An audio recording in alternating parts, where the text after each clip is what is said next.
આજે ગુજરાતના મુખ્યમંત્રીશ્રીને અમારા વિસ્તાર વાવ, સુઈગામ, થરાદ અને ભાભર વિસ્તારમાં જે પૂરના લીધે જે ખેડૂતોને ખૂબ જ મોટું નુકસાન થયું છે એના માટે રજૂઆત કરી છે.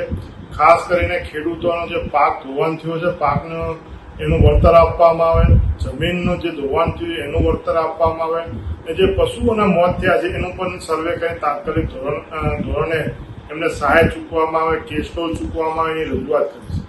ખાસ કરીને પશુઓના પોસ્ટમોર્ટમની વાત છે તો અત્યારે પણ ખેતરોમાં પાણી ભરેલા છે. છેલ્લા 5-6 દિવસથી લગભગ 10,000 કરતાં પણ વધુ પશુઓના મોત થયા છે. ત્યારે હવે જે પશુઓના મુદ્દે પણ ખૂબ જ દુર્ગંધ મારે છે, રોગચાળો ફેલાઈ રહ્યો, ત્યારે કલેક્ટરશ્રી અને મુખ્યમંત્રીશ્રીને રજૂઆત કરી છે કે ખેડૂત ફોટો પાડીને પણ જો રાખ્યો હોય તો પણ એને સહાય ચૂકવવામાં આવે, જેનાથી આજે ખેડૂતોને લાખો રૂપિયાનું જે નુકસાન થયું એમાં સરકાર સહાય કરે. સરકારને પણ વિનંતી છે કે જે ખેતીવાડીમાં સહાયની જે નીતિ બનાવે એમાં પણ મોટું મન રાખીને, કેમ કે આ ખેડૂત 1 વર્ષ નહીં પણ લગભગ 3 વર્ષ પાછો પડ્યો એટલું બધું નુકસાન થયું છે. માટે મોટું મન રાખીને ખેડૂતોને એક વિશેષ પેકેજ આપવામાં આવે. વાવ, સુઈગામ, ભાભર અને થરાદના એ વિનંતી કરવામાં આવી છે. અમને આશા છે કે સરકાર ખેડૂતો માટે વિચારશે અને ખેડૂતો માટે એક વિશેષ પેકેજ જાહેર કરશે.